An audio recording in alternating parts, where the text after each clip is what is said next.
This is a video on how to make a more diverse suburb that looks less like all of these repeated houses and buildings next to each other, and how to create a little bit more visual interest and to get different shaped buildings in there instead of all of these same ones.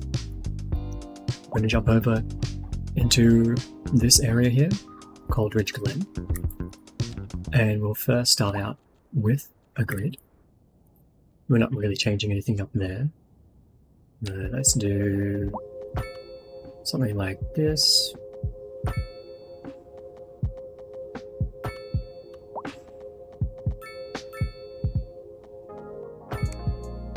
Yeah, get our first grid started.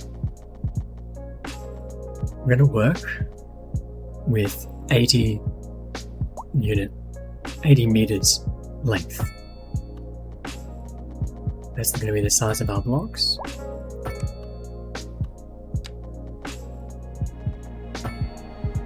It won't work with the one that I've just done because of the breaking and zoning. So I'm just going to go ahead and fix that.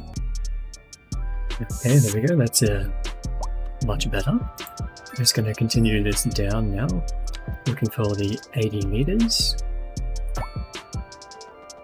80 meters down, however far across you want to go. 80 meters back up. The reason we're doing 80 meters here is because that gives you 8 squares in the middle to play with. That is part of the technique of what we're doing. You could go to 9 square gap if you wanted to. You could go less, but I think 8 looks the nicest with how the roads are spaced. I'm just going to fill out this side as well, may as well since we're here. Start with the bottom. Start with the bottom road.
This one up as well.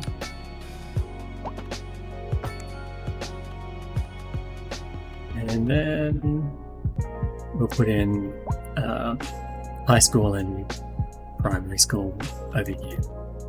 So this is our grid layout. Oh, we can chuck something in over here actually.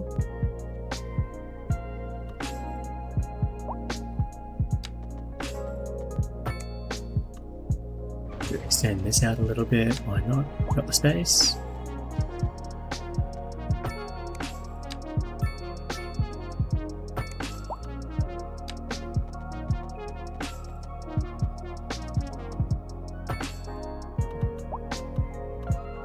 Okay.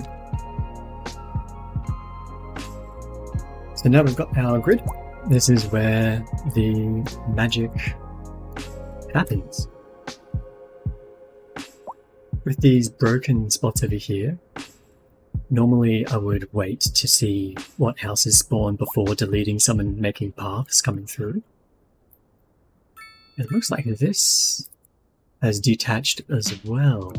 It has broken along those lines. And then dips back in. Let's just confirm that. Yeah. That's a shame.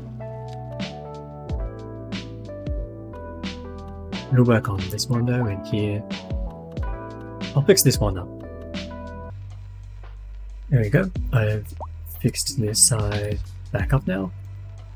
All the grids are aligned as they should be. So we're going to go get our low density brush. And we can pick anywhere. I know I want to have some commercial at the end of this street here and here, kind of these little corner shops. So I'm going to leave a 3 gap space, make it 4 for good luck, and let's chuck in that one there, have them spawn in, and then here let's do that one, and then here let's do that one, and put that one there. Have this one be a 3x3. This one spawned 2x2s next to each other. Can't win them all. And still a regular 2. And one more. Yeah. Now, all of these spots have been taken up on this grid, which is connected to both sides of the road. And with this one here, you can see that the building, if it was 6, it would go up into the other roads, kind of like zoning squares. So what we can do from here is just grab it behind our first house and then blanket zone over the whole thing. And then you've got different sized houses coming in everywhere. These ones with the bits in the backyard, if you don't like it, this is where I was saying before, I would delete this one and maybe this one and this one to get rid of these 3 and make a path come through. So now I've said it, why not do it? Delete that one, this one, and this one.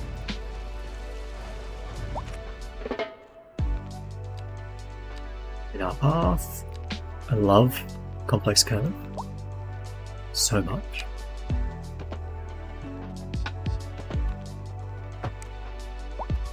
That's unfortunate, but it is what it is. So that connects up from the bottom side to the top. Come in here, get out commercial. Let's put in a 3x3 there, a little tiny corner shop, and then 3 of those. Let's get a tennis court. Put it on the end there. Guy's still upset with his house. And since we've put this path in here, let's see where it would match up with the other sides. Start by bringing it across. This looks like it's larger.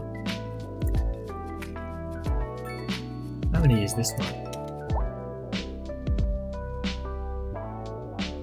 This is a 10 by 10. Ooh.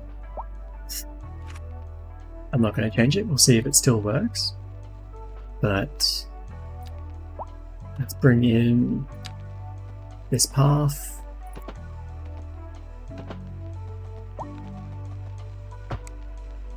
Like that. And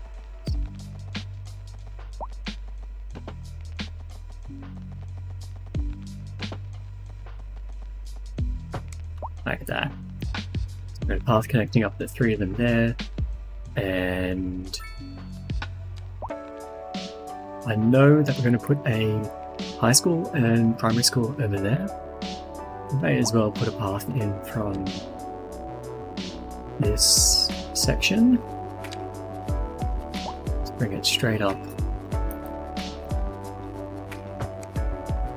Put the section there. Come back and do the same technique as before. Well, here we can do something different actually. Now we've got these awkward squares around the path, and what can we do there? I like to think that these paths are used by like a large amount of people. It's noisy, people like walking their dogs and their kids around. So we get the low rent housing, and we take these smaller 2x2 sections, put the low rent housing people in there, and then we can get our low density back, and we will mark these three and then those ones down. Yep. Get the fill tool, fill in the rest of it, and then it will spawn in whatever buildings it wants. Sometimes it goes with the maximum, sometimes it decides not to. So we do the same here. Let's go from that one across, see what it gives us. Give us the maximum that it can. The interesting thing to know about the demand bars is that they shouldn't dictate what you are building next in your city. They should be more looked at as like the size of what you're flooding down to be. The higher the bar, the higher, like the more space a building will try and take up. So if you've got like a third of a bar and you put down a 6x6 zone, you're probably not, most likely not, going to get a 6x6 building put into it, into that little zone space. Doesn't mean you have to satisfy these demands. Think of it as the size of the units of the buildings that are going to be put in. So if I just put the bucket in here, same as what happened here, I'm going to get the maximum size things. This is 8 across. It's most likely going to be 4x4 units, 2 wide each, coming through everywhere. Same as this whole situation over here, how everything is looking the same. So we'll continue with our technique here. Put in a 2-1 there, we may as well fill that one as a 2, leave a 3 space gap, put in a 3 there, put another 2 there, and that one there, fill the rest. This one's going to be interesting. Start off with a tall one, coming in from both ends. Put a 3x3 here. 2, 1 there, and put that there. Fill the rest. You can already see that some of it is not doing the way we want. That's okay, because we still want to put in a few commercial buildings here. So we just delete that, whack that one in. These buildings spawning here, what ones do we like, what ones don't we like? Doesn't look too bad. This one is repeated, and these ones are repeated, but they're mirrored, so it doesn't look too bad. This high density one hasn't spawned in yet. We got some gaps here because of this long one. Let's go to the other side of the path. I'll fill out the rest of these the same way and come back. When it comes to doing these side ones, it's a bit more difficult to get a variety of different houses coming in. So you can't, like, there's no reliance on the grids being connected to both sides of the roads to fill in the back units of the buildings. So you can see here, it just looks odd that there's this massive gap at the back and these houses are repeating again. Same as this center one here. And I think that's more to do with the fact there was a 10 squares of zoning for both of them to take up rather than the 8 squares of zoning, which gives us the more variety that's going on down here.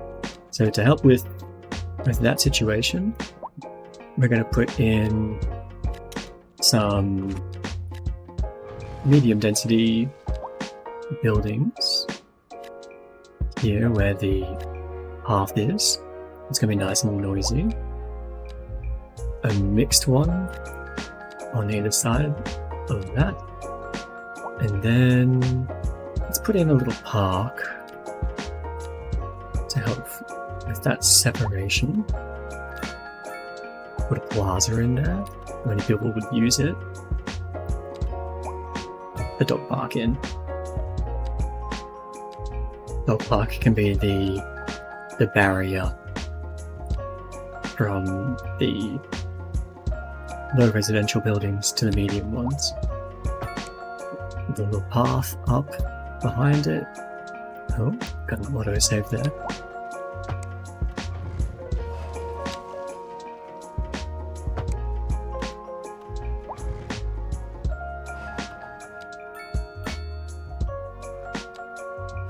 And then we'll just zone in some different things here.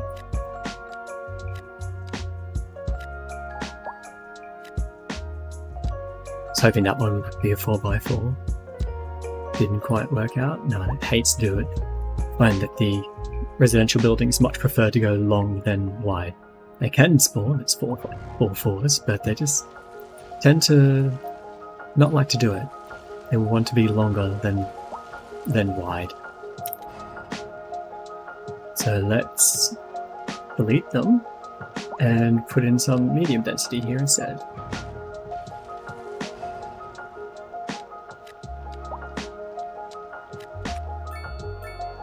Then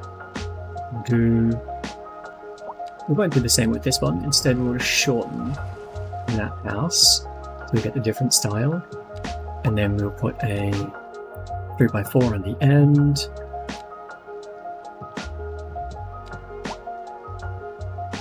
Put another medium one here.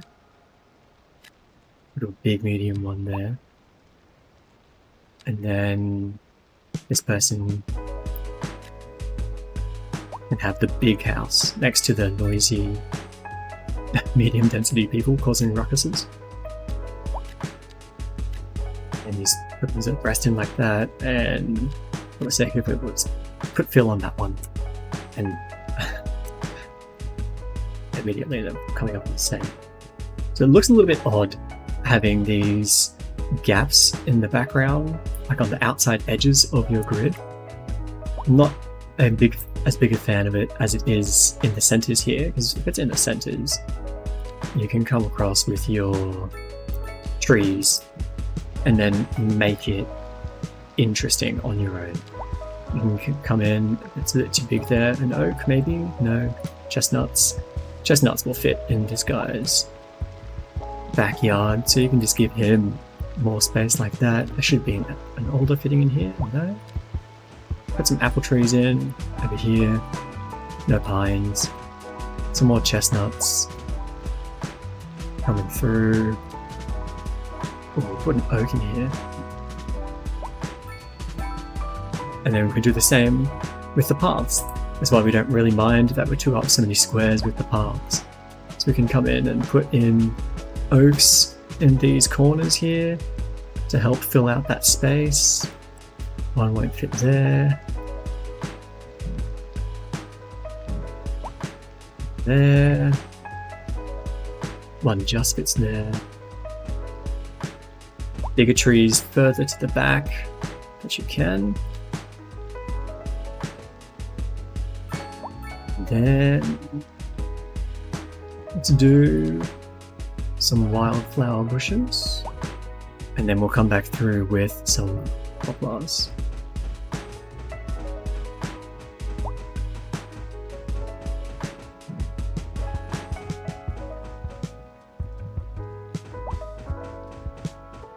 Find that it doesn't need to be perfect.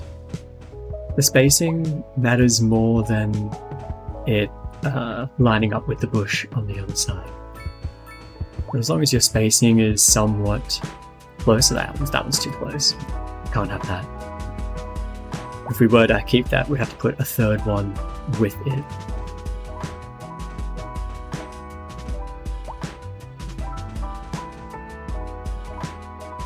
Okay, and then some poplars coming through. Don't need to go crazy with the poplars. Some people already using the path.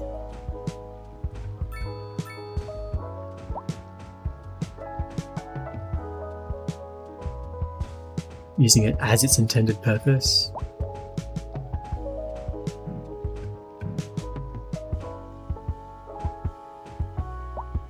Dark in there.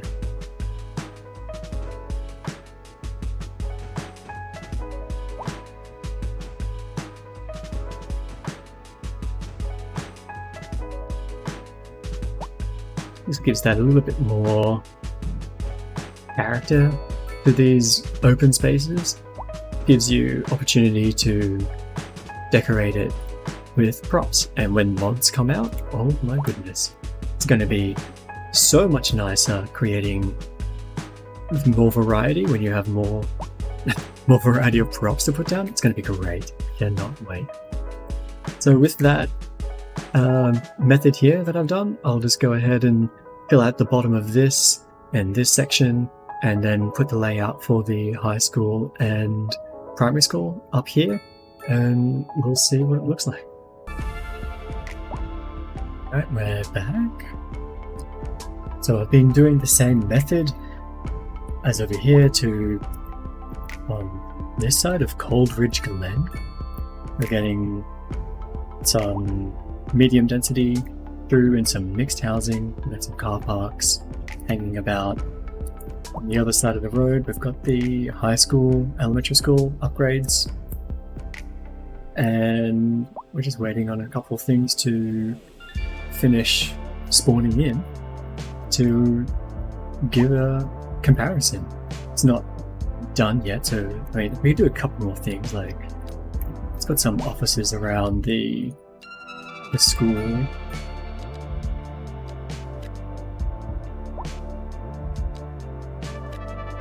One there.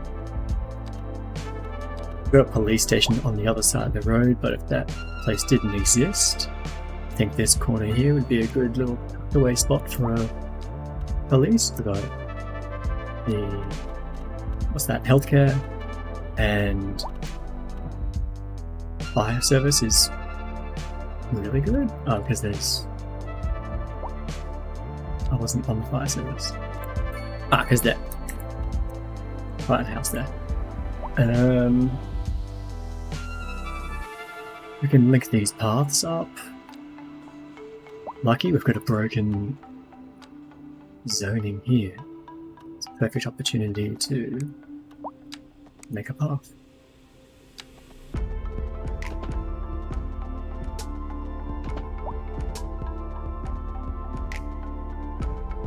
You'd be able to sneak in the back. There.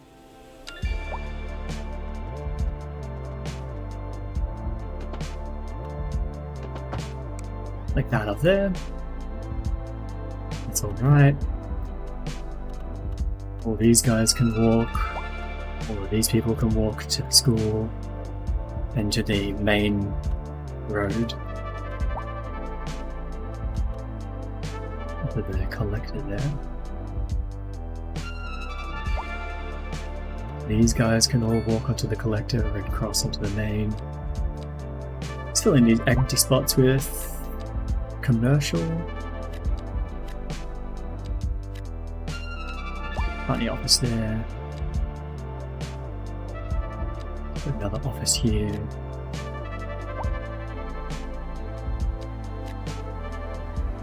Here.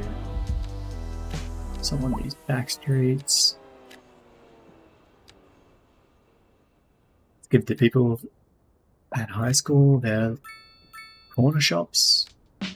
Put a nice big one there beside the sports stadium. Like some mixed. There's spot to put one. Oh, here we go. We've got some here. Some mixed there. And in these awkward spots, let's chuck in our medium density row houses.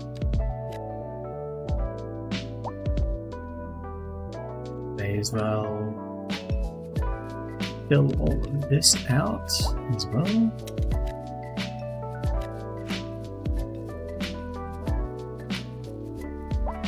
I particularly want to put houses on the other side of that collector, but I suppose we could put mixed housing here. Why not? Let's put a big, let's put a medium-sized one there. Slightly bigger one. No, there's two, so we'll get rid of one. And replace it. Small commercial. And let's put another commercial one there. As this gets more and more population and demand, you can just keep on filling this out with... Oh, that wasn't connected. You just keep filling this out with some offices or some commercial behind here. Put in some other services if you wanted. This was your starting area. On this side, maybe up in this corner here, is where you could possibly put a bus depot. You could take out a bit of Sheffield Street there and chuck a bus depot down if this was in your first tile, not an expansion of your city. And the last thing to do really is to put some trees along these paths, and then you can compare it with its neighbour. Let's get that sorted.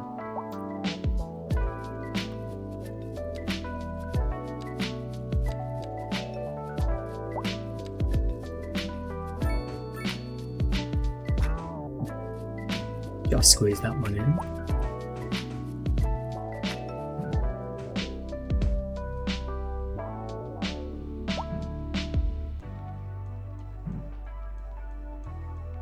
Happy. Here it is.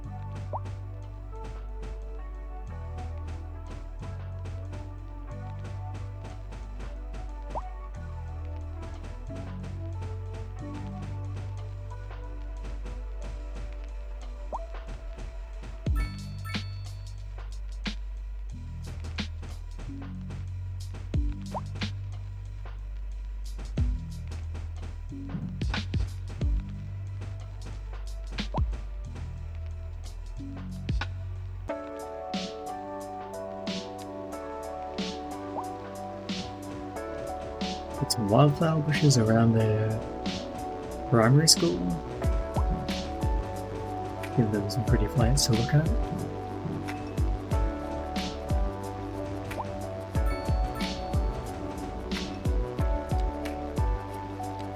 Some big oaks. Through.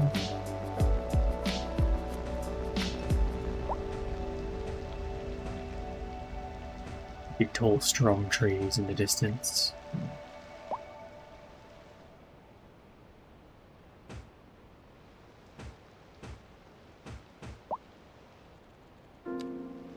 Tiny gap here.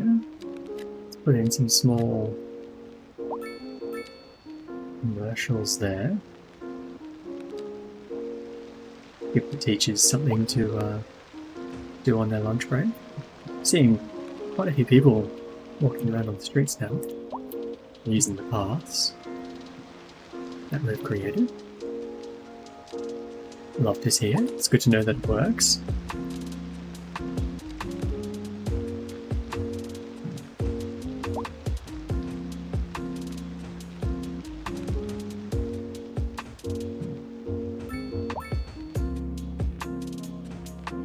Can't wait to be able to put some decals down here.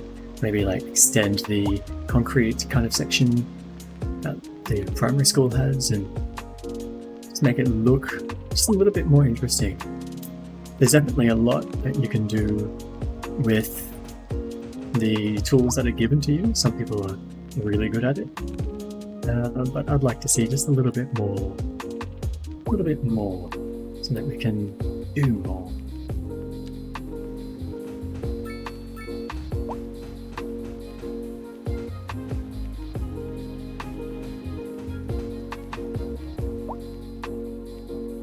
To do that one, but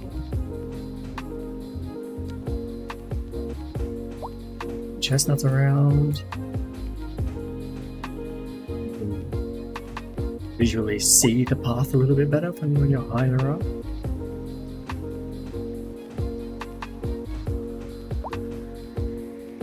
Then hopefully, because we've been putting the mixed and the medium density and the low rent housing where we can around the paths,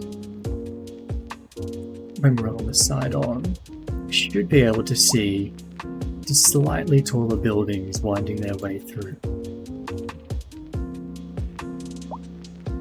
these little districts here, giving it a bit more height variety in a way that still looks pretty natural.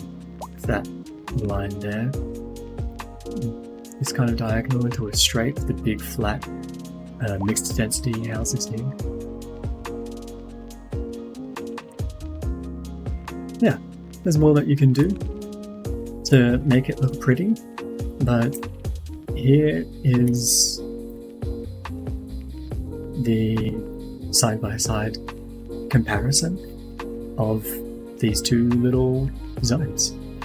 One on the right being just using the fill bucket and whatever spawns in, and then the other side using that technique that I showed you earlier on in the video that takes just a little bit longer but much quicker than hand zoning in everything that you want.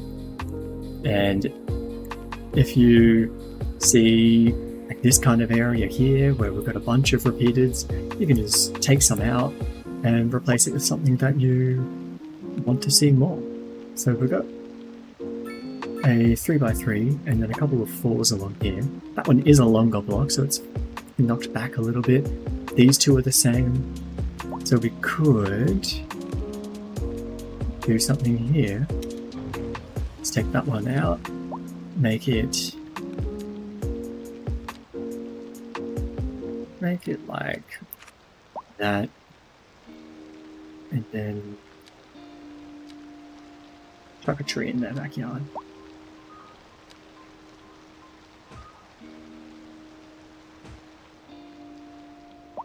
To give it a bit more variety. I like this method more than just using the paint bucket, because the trees that spawn in the backs of all these people's houses will be in different locations if the block lengths are a little bit different. So even though there is repeated houses around, the overall pattern of the trees and the house positions are different when compared to something like this, where you can definitely see that the same asset is being repeated over and over. The trees are all lining up in the same spots. You can really definitely see, like, here is not so bad and here is not so bad, but you can see, you know that those are hard straight lines everywhere. Whereas on this side, it has just a little bit more variety to it for not a lot more effort. Okay, so I'm just doing in some final touches of these awkward spaces that are left over in between the houses when zoned in the way that I showed you earlier. If you made it this far, you didn't need to, but thank you. You get to take a look at what's left over, what's done. You see, like, these spots, they're obviously not zoned. But when the trees grow up, autosave. When the trees grow up and fill in those spaces more, it's going to look a lot more natural and a lot more interesting. Like if we take, just by happen, which just so happens to be, this shot, this angle here, and you compare what you see here compared to across the road, I'd much prefer what is in front of me, and that is why I'm sharing this technique with everyone. I think it is a lot more interesting, feels a lot more live and a lot more natural than coming over here and looking at that.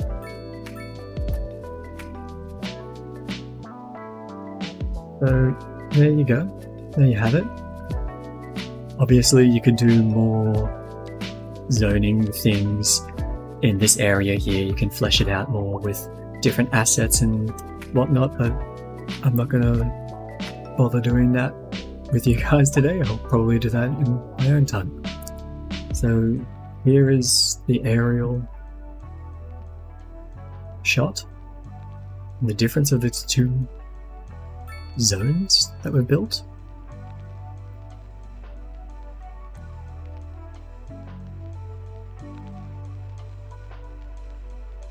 TAA making everything just a little bit fuzzy.